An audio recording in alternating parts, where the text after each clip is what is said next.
Welcome to Popternative, where we dive into topical discussions from the worlds of pop culture, social media, and sports. Here is your host, Peter Remoliotis, aka PD Beats. PD Beats here from Popternative, speaking to Brent Wallace from the Wally and Methot Show. Be sure to subscribe to them, whether it's on YouTube or wherever you listen to them as well with podcasts. Brent, welcome to the show, man. It's good to see you. Thanks, Pete. How you doing, my friend? I'm doing great. So here's the thing: we talked, off air. You're asking all these questions with Meth. We need to give you a break. Someone else has to ask the questions for a bit. I'm trying to write him some questions to ask me occasionally. As you can tell, it's not going well. I know it's crazy. It seems like, you had this idea, for the show, the Wally and Methot Show, and it's just been kind of full speed ahead and not stopping. Is it safe to say that's just what it's been like with the show so far? Pete, as you know, doing a podcast is basically a small business. And so It's not just sitting in front of the camera and talking. There's so much going on, and you've helped me immensely. And people don't know this, how good you were to me when I first started trying to figure out what to do. But it has not stopped. There are no days off. And people are like, what are you doing all day? I'm like, I speak to partners and I speak to people who want to look at perhaps sponsoring the show, or I look at other people who want to do other stuff with us. Or we're looking at making some stuff for merchandise or what, it just doesn't end. Then there's, of course, trying to line up interviews and always trying to find the next interview or all that stuff. I'm going to admit it's exhausting. Oh, absolutely. I find it interesting as well, too, because obviously the combination of, yourself and Meth and your producer, Craig Medaglia, you all know a lot of people, have been at been around hockey for a while with the Sens and everything. What is the process for guests? Do you got to have ideas of people you want to reach out to? Do you listen to the fans? It kind of depends on what's coming up. How's that for you guys? Do you have meetings where you talk about who to put on the show? Just a dartboard with some names. Probably. That's basically whatever one you hit. We do have discussions. We also like to see what's going on and try to make it timely. Now, I understand it's tough for me being a news guy to be in the podcast world where things sit for a month and people go back and listen to it again. Yeah. So Craig and I have this I won't say butting heads, but he's more of wants the evergreen type stuff, and I want the news of the day stuff. So we try to jam that both in the show, and we're not sure if that's the way the show is eventually going to evolve or how it's going to change. I love the interview part. I love doing the interviews. Mm-hmm. So I want that to be a main focus of our show, and I don't really want to take it out if I don't have to. And so we're trying to try different. And we knew from when we started, even to where we are, and I don't know, what were we, 4 or 5 months in, that there was going to be some kind of change, and it's going to continue to evolve. We're going to take a month off in August. Yeah. Try to hash out some ideas and see what maybe works, what doesn't work. But it's I don't know the answer. And so we watch to see, as you know, the YouTube algorithms, and you can tell who's watching what. Eventually we'll get to somewhere where it's a show that everybody likes. I mean, for the most part, I think people like it now. They seem to watch it. We just need to figure out what the best viewing experience is. Oh, absolutely. Obviously, it's a lot of Ottawa Senators guests, but there is that specific kind of hockey chat as well. You see it when you bring on guys like Elliot Friedman and when you bring on Craig Button. Obviously, that's your wheelhouse. That's the environment you all grew up in, right? Hockey. Yeah. Was that kind of the plan in terms? Because I know when we were spitballing, you want to maybe down the road maybe do it more like sports or talk about other things, but I mean, you want to do what you know first, right? That's the whole thing. Right. So, and obviously we know the Ottawa Senators better than any other team, obviously. And I know all the media people. And so it's easy to reach out to the media guys, and they have lots of great stories that never really get told because no one really gives them an hour platform just to shoot the shit. I mean, I guess Darren Dreger's got his own podcast, but there's not that type of vehicle for them all the time. So we want to try and expand on that. I love having some of those are the best guests. Like Elliot Friedman was fantastic when he came on, and they like to take shots at me, so that's always fun for everybody to listen to as well. I don't have any issues with it, so they're free to finally take their shots at me that they've never been able to do. I just took a shot at you with Ian Mendes yesterday. I saw that. Yeah. So the guest thing is we know that people want to hear from certain people, and we try to reach out, and then you try to fit them into schedules and get all that stuff. So there are people are like, why haven't you had this guest on yet? Well, the schedules haven't worked. So we're working on that. But like, I'm still trying to get Yarmer Yager and Sidney Crosby and a lot of other big names because I want Meth to apologize to Sidney Crosby. That's one of the best stories I have. And people are like, no, it should be the other way. I'm like, not when you hear the story I have to tell. So we try to get the big names. We try to do the Sens focused. And then we want to move into musical guests or actors or whatever, just to mix it up. Lots of people have lots of things to say. So let's try and figure that out. It's pretty cool because I remember, like you said, we talked about this on the phone before you started it, and the direction you want to go is like literally the direction that everyone sees on YouTube now. Like, it's pretty cool how it's on paper and now it's like out there on the internet. Like, you did a good job with that. Seriously. I'm shocked that it's like, again, a ton of work, and that we haven't all killed each other is probably a testament to that the show's actually going really well. But that being said, like it's a constant grind of what do we want to do? How do we want it to evolve? And I had a vision that it's that TV side of the way it looks. And we have, news of the day, and we've got the interview, and we've got some other pieces we try to put in. And COVID has kind of kept us back from doing other stuff. Like, we'd like to get together and eventually have stuff where A, we're either together in a studio, or B, just doing some fun stuff, whether it's, I don't know, working out together in the gym and Meth teaches me how to lift a weight. We'll see how that all plays out, but we want to get it in the show. And so how to get there with all the stuff that's going on. But the other part is we've got other people behind us, like our live shows. I don't know what I was thinking, but what they've been able to do is phenomenal. Like, they do live shows like it's a TV show. You didn't waste time with the live shows. No. And Craig right away is like, we need live shows. I'm like, yeah, I don't know. How do we do this? So the last couple of shows, we've had one of our guys who does Sens broadcasts is in Japan at the Olympics. So he's in Japan doing this live show with us. Like, it's the amount of work that's gone into it, the people behind the scenes is phenomenal. I'm lucky. I'm very, very lucky to have these people working in the background. They don't get appreciated, but they do phenomenal work. Oh, it's a great team. Okay, specific things. NHL Draft weekend, a lot of headlines, a lot of stuff. There's going to be obviously an episode of the Wally and Methot Show where I'm sure you guys are going to hash all of it out. I don't want you to go into much detail about it, but I want to know, because you kind of transition from, with TSN, being a reporter, being on Twitter, being media, and now, you're a content creator, you have your own show and everything. So I'm just curious, when you see or hear something like the Montreal Canadiens selecting Logan Mailloux in the first round, what is going through your mind?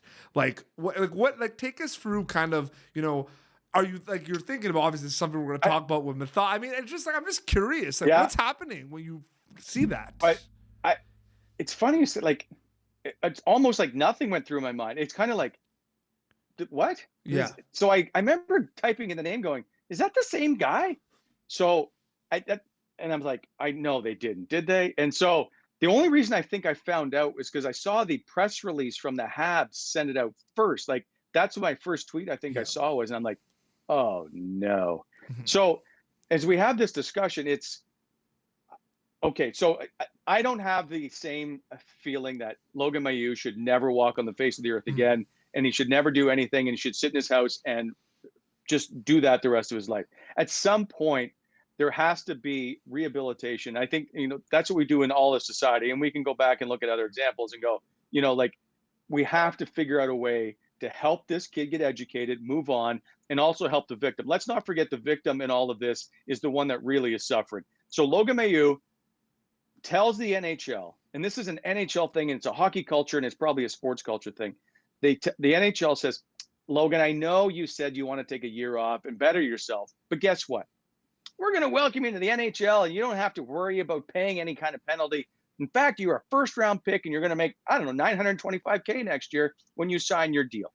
We're so happy to have you. It's win at all costs in the NHL, and we don't really care about the other stuff as long as you help us win games. That's such a huge signal you're sending out to the rest of the world by saying, it doesn't really matter. We just want to win games. This isn't so much on Logan Mailloux. 72 hours before he says he does not want to get drafted, too. And so the Montreal Canadiens went and go, I know what he said, but you know what? We're going to make this pick because somebody else is going to pick him later. Well, then there should have been a whole NHL thing step in and go, he is not to be drafted this year.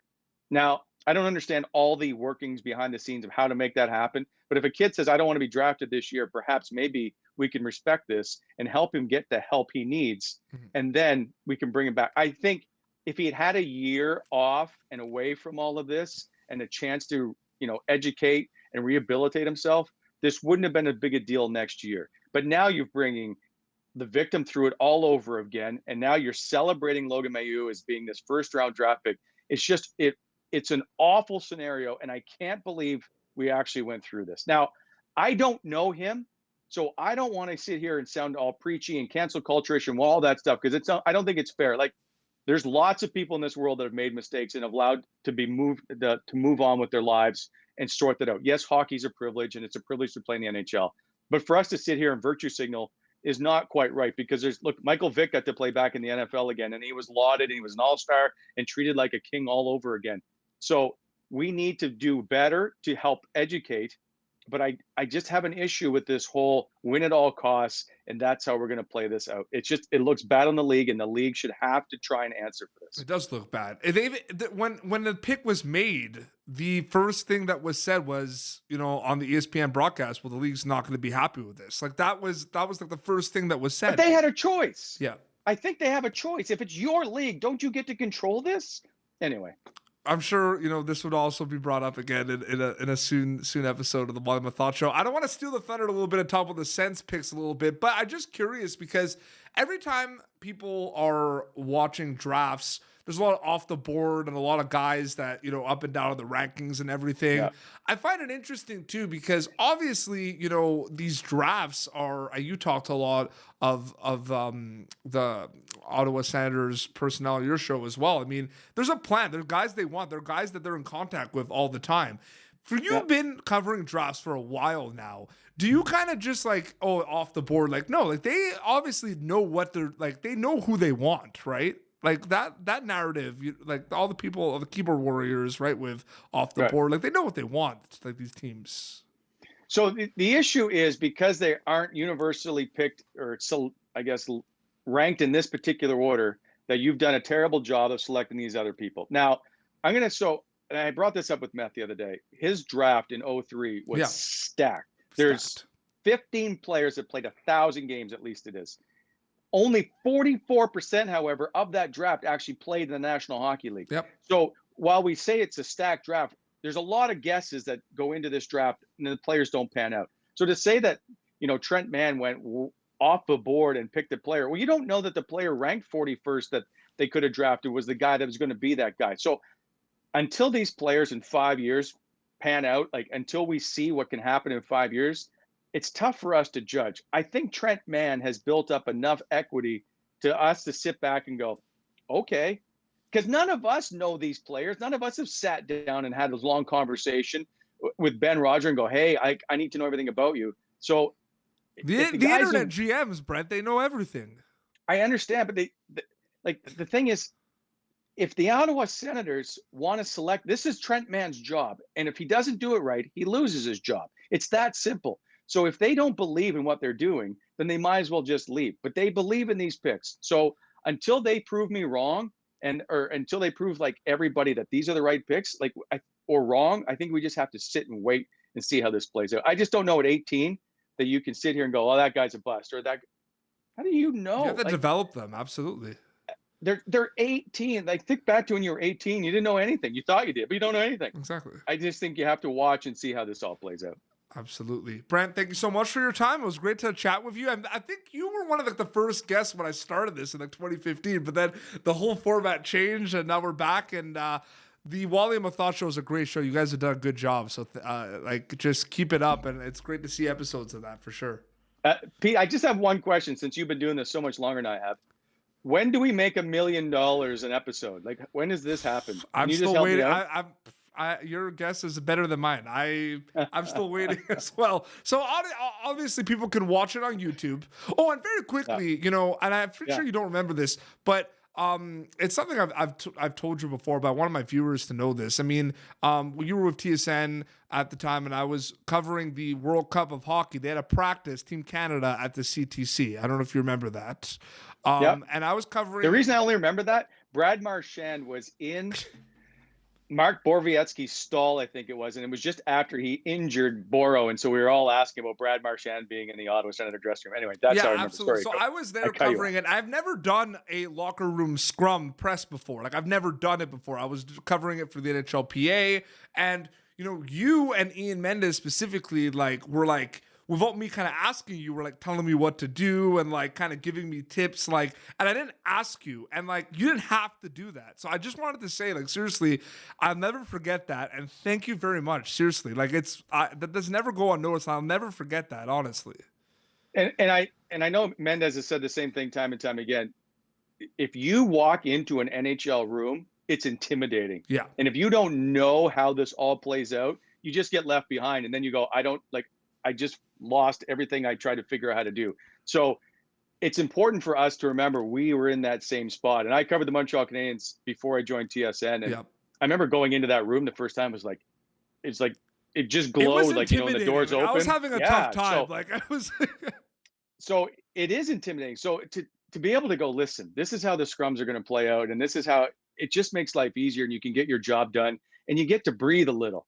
And so that becomes key. And I wish somebody, people help me, so it's time to help others. I've never had an issue with trying to help people come into the room, because boy, oh boy, it is an intimidating scene. If you ask the wrong question in front of 20 people, the player or whoever can make you feel really small really quick. Absolutely. And that's what you try to always avoid. For sure. So people could subscribe to the Wally and Methot Show on YouTube, and then wherever they listen to podcasts, they can listen to it as well, right? Yes, absolutely. We're everywhere. Whatever Craig says, that's where we are. Absolutely. So I just watch. Well, this has been Popternative, youtube.com/Popternative for previous episodes. Until next time, this is Brent Wallace from the Wally and Methot Show and PD Beats signing off. Thank you for tuning in to Popternative. Make sure to check out our past episodes of Popternative on YouTube. Be sure to like Popternative on Facebook and follow us on Twitter. This has been an Autograph Communications production.